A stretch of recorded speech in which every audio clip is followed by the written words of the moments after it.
नमस्कार, बहुत स्वागत है आपका हमारे छत्तीसगढ़ के इस खास बुलेटिन में। खबरों के साथ मैं हो रीनू और आज प्रधानमंत्री मोदी के कार्यक्रम मन की बात के 109वें एपिसोड का प्रसारण किया गया, जिसमें प्रधानमंत्री ने छत्तीसगढ़ की तारीफ की। उन्होंने इस बार पद्म सम्मान पाने वाली छत्तीसगढ़ की 3 हस्तियों का नाम लिया और उनके काम का जिक्र भी किया। इसके अलावा प्रधानमंत्री मोदी ने छत्तीसगढ़ में रेडियो पर प्रसारित होने वाले हमर हाथी हमर गोठ कार्यक्रम की खूब तारीफ की।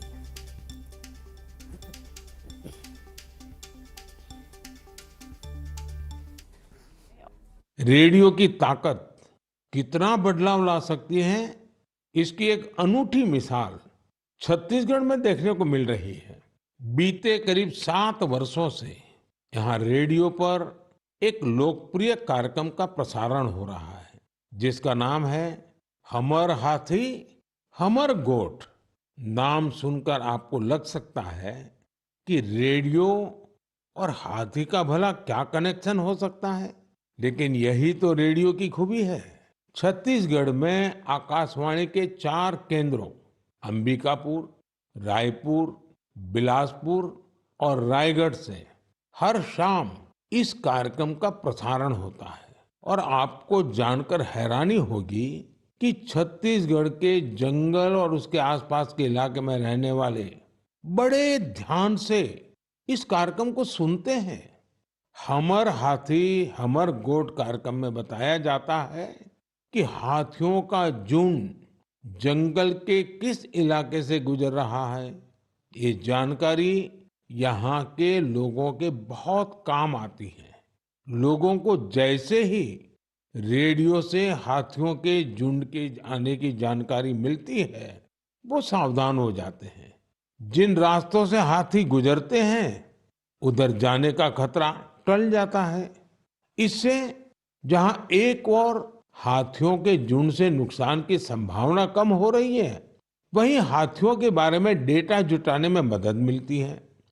इस डेटा के उपयोग से भविष्य में हाथियों के संरक्षण में भी मदद मिलेगी। यहाँ हाथियों से जुड़ी जानकारी सोशल मीडिया के जरिए भी लोगों तक पहुंचाई जा रही है।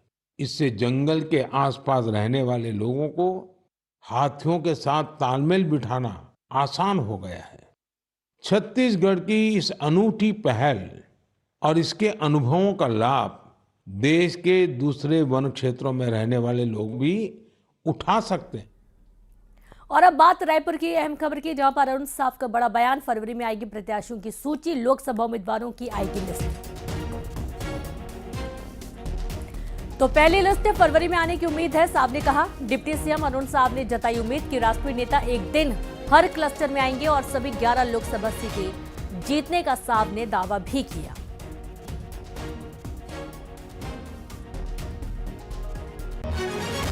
तो खबर रायपुर से है, अरुण साहब का बड़ा बयान। फरवरी में आएगी प्रत्याशियों की सूची।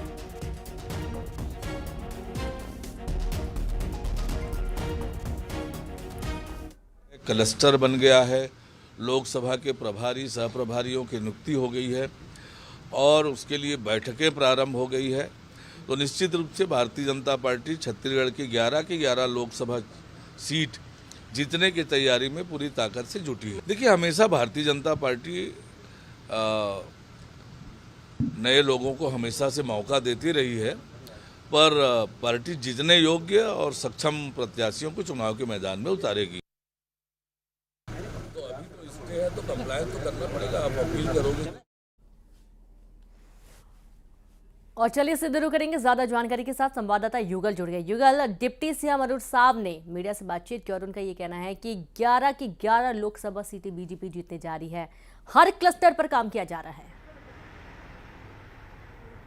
और चलिए उसके पहले सीधे रुख करेंगे हम, जहां पर मुख्यमंत्री डॉक्टर मोहन यादव क्या कुछ कह रहे हैं वो भी सुन लेते हैं।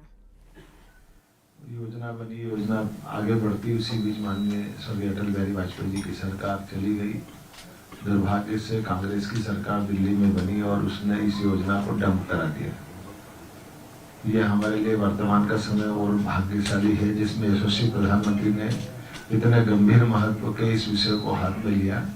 और हमारी सरकार मध्य प्रदेश में तो बनी थी, लेकिन राजस्थान सरकार ने हमें ध्यान नहीं दिया। माननीय भजन लाल जी उस संबंध में बताएंगे, लेकिन मुझे इस बात का संतोष है कि जैसे ही माननीय भजन लाल जी की सरकार बनी और हमारी तो मध्य प्रदेश सरकार पहले से उस इशू पे बैठी हुई थी, जिसके आधार पर ये एक बड़ी योजना का लाभ हमारे ये लगभग मध्य प्रदेश के शिवपुरी, ग्वालियर, भिंड, मुरैना, गुना, उज्जैन, इंदौर, देवास इतने जिलों में न केवल पेयजल की और औद्योगिक जरूरतों की पूर्ति करेगी, बल्कि इसमें काफी बड़े पैमाने पर हमारे लगभग 7 डैम जो बनेंगे, 35,000 करोड़ से ज्यादा की हमारी उसमें मोटे तौर पर कल्पना है। आगे भी बढ़ेंगे, लेकिन अभी कुछ इशू बाकी है। अभी रात तक अभी हमारे दोनों राज्यों के अधिकारी लेवल पर इस पर चर्चा बाकी है। कुछ हम कोशिश कर रहे हैं कि जनता के हित में शाम तक कोई इस मुकाम तक पहुंचे।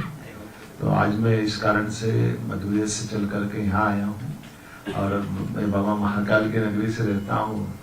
जल ही जीवन है, जल के देवता के आधार पर हम तो अपनी संस्कृति को मानते हैं। मैं उम्मीद करता हूँ कि आज सायंकाल दिल्ली तक ये मुकाम तक पूरा समझौता बनेगा और यशस्वी प्रधानमंत्री के नेतृत्व में जैसी हमारी आशा आकांक्षा है, निश्चित रूप से जनता के हित में हम लोग, मैं उम्मीद पालता हूँ कि निश्चित रूप हम होपफुल हैं कि शाम तक ही हमारा आपस का एमओयू पूरा होगा।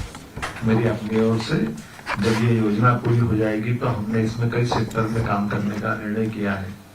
बड़े पैमाने पर पर्यटन की संभावना रहेगी, औद्योगिक निवेश का बड़ा एक एरिया तैयार होगा, पेयजल की समस्या हल होगी, शैक्षणिक संस्थानों को खुलने का मौका मिलेगा, धार्मिक पर्यटन के केंद्र इसमें बनेंगे।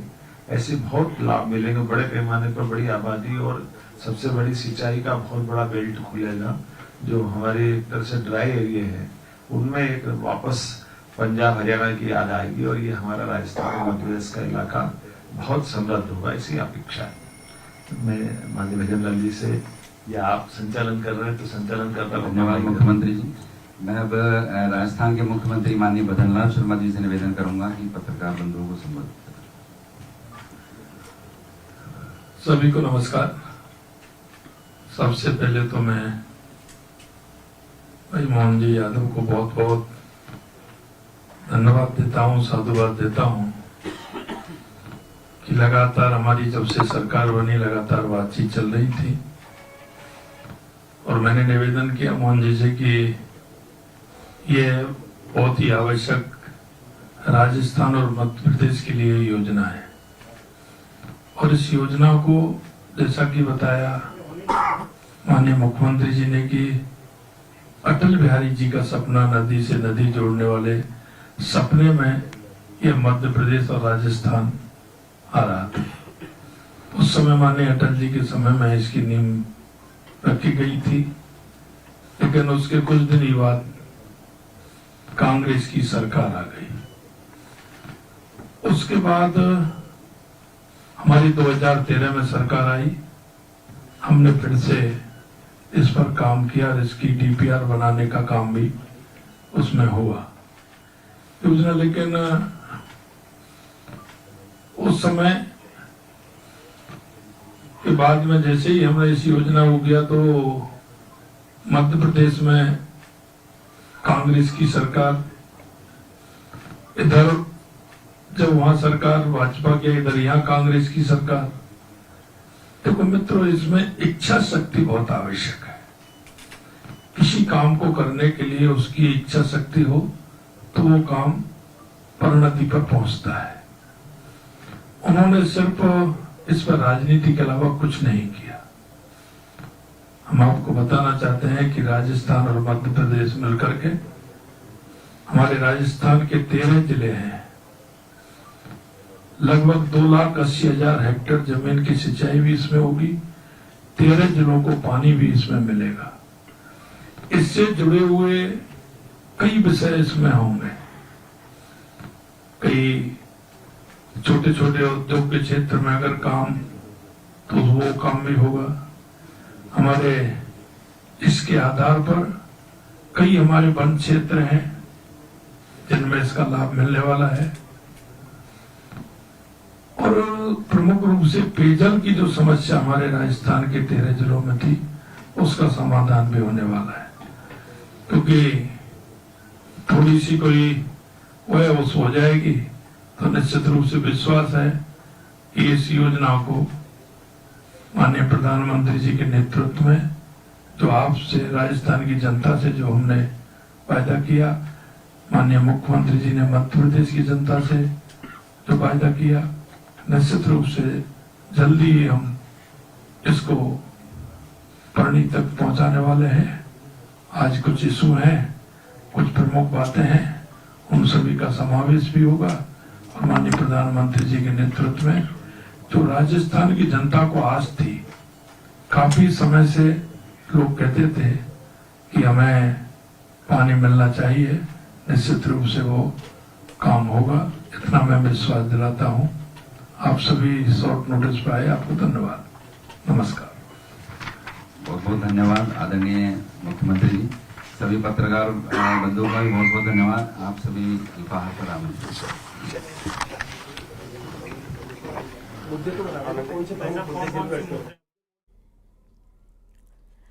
तो सुना आपने राजस्थान और एमपी के मुख्यमंत्री की प्रेस कॉन्फ्रेंस। ईआरसीपी पर कांग्रेस की इच्छा शक्ति नहीं थी, लेकिन इस योजना को बीजेपी लेकर आई है और अब आप ये देखिए कि इस पर काम होगा और इस अंजाम तक पहुंचाया जाएगा। बहुत ही अच्छा मुद्दा जिसे मुख्यमंत्री ने अपने हाथों लिया और अब आगे बढ़ाया जा रहा है। इससे दोनों ही राज्यों को फायदा होगा। और अब बात सीएम विष्णुदेव साय ने प्रधानमंत्री मोदी को लिखा पत्र। छत्तीसगढ़ की ओर से पीएम का आभार जताया है। पीएम ने अपने संबोधन में किया छत्तीसगढ़ का जिक्र, माता शबरी की भक्ति का किया था जिक्र। अयोध्या में पीएम ने किया था शिवरी नारायण का जिक्र। सीएम साय ने पत्र लिखकर पीएम का आभार जताया है।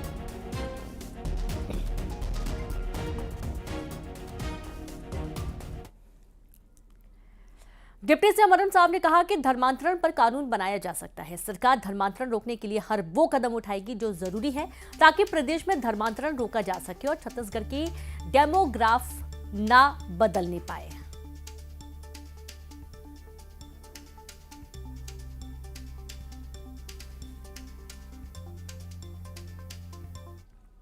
धर्मांतरण रोकने के लिए भारतीय जनता पार्टी की सरकार हर वो उपाय करेगी जो धर्मांतरण को रोके, छत्तीसगढ़ की डेमोक्रेसी खराब, छत्तीसगढ़ की डेमोग्राफी ना बदले और छत्तीसगढ़ में जो हमारी संस्कृति सभ्यता है उस पर किसी तरह का विपरीत प्रभाव न पड़े। इस नाते धर्मांतरण रोकने के लिए हर वो उपाय हमारी सरकार करेगी। आगामी लोकसभा चुनावों के लिए राजनीतिक दल अपनी तैयारियों में जुट चुके हैं और ये लगभग स्पष्ट है कि लोकसभा में बीजेपी और कांग्रेस के बीच सीधा मुकाबला होना है। कोई तीसरा दल मैदान में नहीं है। धमतरी में भी दोनों दलों की तैयारियां दिखाई देने लगी हैं। बीजेपी ने चुनाव क्षेत्र को क्लस्टर में बांटकर काम शुरू कर दिया और बैठकें ली जा रही हैं, तो वहीं कांग्रेस ने भी इसकी तैयारी शुरू कर दी है। कांग्रेस में भी प्रमुख नेताओं के दौरे हो रहे हैं। कांग्रेस में टिकट के लिए दावेदारी भी शुरू हो चुकी है। खास बात यह कि विधानसभा चुनाव में मिली करारी हार के बावजूद कांग्रेस पार्टी में टिकट के लिए दावेदारी की जा रही है, जिसमें पार्टी के युवा नेता भी उम्मीद लगाए बैठे हैं।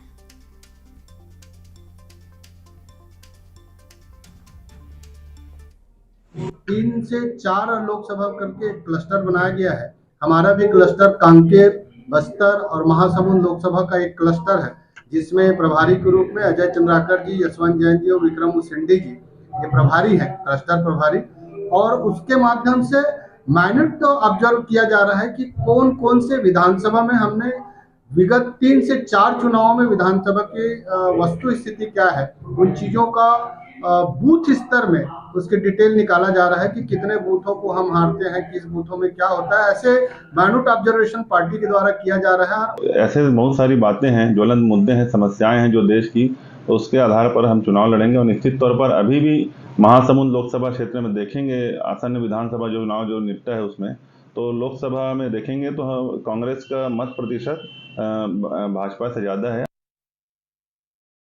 भिलाई की महिलाओं ने प्रधानमंत्री मोदी को पत्र लिखा है, जिसमें उन वेब सीरीज पर रोक लगाने की मांग की है जिसमें गालियां दी जाती हैं। साथ ही ऐसे वेब सीरीज बनाने वालों के खिलाफ रोक लगाने की मांग की है और इसके लिए कानून बनाने की अपील की गई है। इन महिलाओं का कहना है कि महिलाओं को दी जाने वाली गालियों पर रोक लगाने से उनका सम्मान बढ़ेगा और तभी राम राज्य की कल्पना की जा सकती है।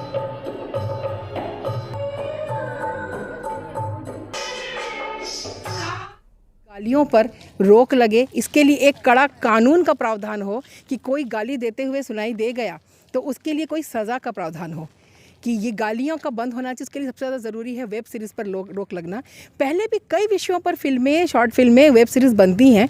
पंचायत और गुल्लक जैसी सीरीज़ क्यों इतनी हिट होती है? मतलब असली जनमानस अच्छी बातों को ही चाहता है। जांजगीर चांपा शहर के रिहायशी इलाकों में धड़ल्ले से अवैध रूप से गैस की रिफिलिंग की जा रही है। जांजगीर जिला मुख्यालय पर कचहरी चौक और इंडियन गैस CHC सेंटर और नेताजी चौक पर HP गैस के कार्यालय में गैस सिलेंडर की बिक्री की जा रही है।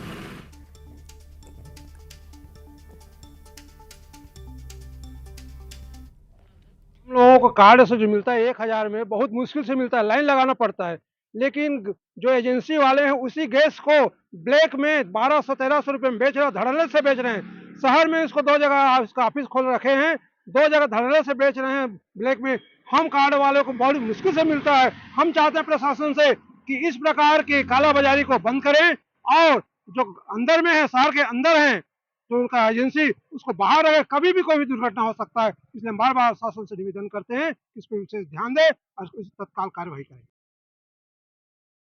कचहरी चौक में गैस सिलेंडर की कालाबाजारी धड़ल्ले से चल रही है। यहाँ CHC सेंटर खोला गया है, जहाँ सुरक्षा को दरकिनार करते हुए 7 सिलेंडर की जगह में यहाँ गाड़ी की टैंक हमेशा खड़ी रहती है और इसमें लगभग 2 से 3 दर्जन सिलेंडर भरा रहता है हमेशा और यहाँ कस्टमर को दिया जाता है। यहाँ सुरक्षा के पुख्ता इंतजाम भी नहीं है।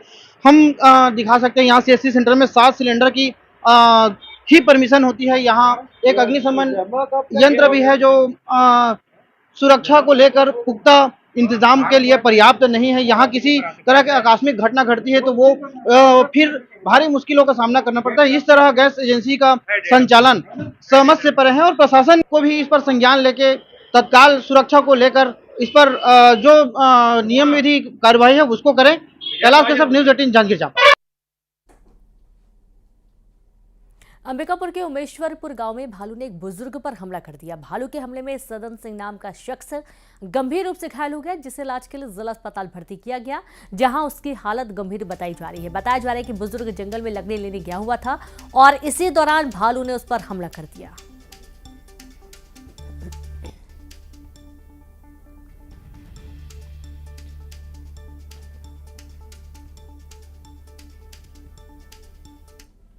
जंगल गए थे लकड़ी लेने मेरा पिताजी, फिर मादा भालू उसको हमला कर दिया। वो 3 ठो बच्चा था भालू का, हमला कर दिया। इसके बाद फिर हमला कर कर भाग गए जंगल में। फिर मेरे पिताजी उधर ही चिल्लाए, हल्ला उल्ला किए। फिर जंगल में और थे, मेरी मम्मी भी गई थी जंगल, वो लोग सुने, फिर बचाए उसको, फिर लाए। जगदलपुर पुलिस ने 100 अवैध धान जब्त किया है और जिसे बिचौलिया ओडिशा से ला रहे थे और इसे जगदलपुर में खरीदी केंद्र पर खपाने की तैयारी थी। ओडिशा बॉर्डर पर तैनात पुलिस की टीम को ये सफलता मिली और अभी तक जगदलपुर जिले में पुलिस ने 890 क्विंटल धान जब्त कर चुकी है, जिसे खरीदी केंद्रों पर खपाने के लिए पड़ोसी राज्य से लाया जा रहा था और एक बार फिर से 100 क्विंटल धान जब्त किया गया।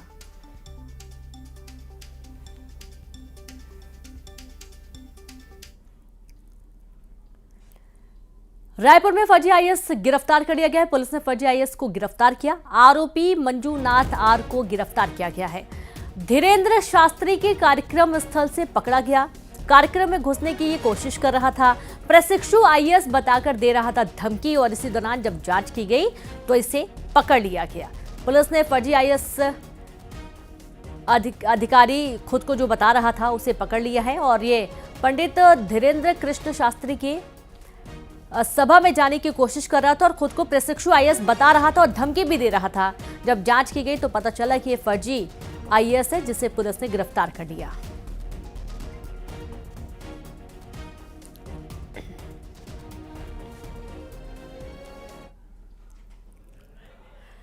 जगदलपुर जिले के 2 परिवारों के 10 लोगों ने घर वापसी की है। कुछ वर्ष पहले उन्होंने अपना धर्म बदल लिया था। इन्होंने पूरे विधि विधान से पूजा पाठ कर अपने मूल धर्म में वापसी की।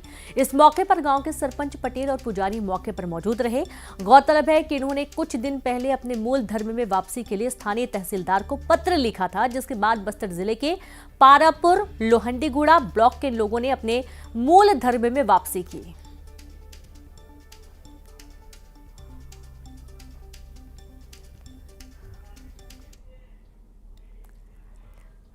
जगदलपुर के बर्ड पार्क में ऑस्ट्रेलिया के राष्ट्रीय पक्षी एमू को देखने के लिए पर्यटकों की भारी भीड़ उमड़ रही है। गौरतलब है कि यहां के बर्ड पार्क में 80 प्रजाति के पक्षियों को रखा गया, लेकिन ऑस्ट्रेलिया का राष्ट्रीय पक्षी एपी लोगों के लिए खास आकर्षण का केंद्र बना हुआ है।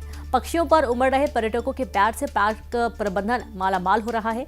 वहीं स्वयं सहायता समूह की 25 महिलाओं को भी इस बर्ड पार्क में रोजगार मिला है। पिछले साल बने इस बर्ड पार्क ने पिछले एक साल में कमाई का आंकड़ा 30 लाख पार कर लिया है। यहाँ वे जू देखने ही आए थे, सुने ना इसके बारे में, तो यहाँ देखने आए थे। बहुत अच्छा लगा घूम के। राष्ट्रीय पक्षी ऑस्ट्रेलिया का है, देखे? हाँ देखे ना। कभी देखे थे क्या? नहीं देखे थे, पर अभी देखे, अच्छा लगा देख के। रंग बिरंगी पक्षियों को देख के बहुत अच्छा लगा, खासकर ये जो ऑस्ट्रेलिया से लाए हैं, जो बहुत अच्छा है।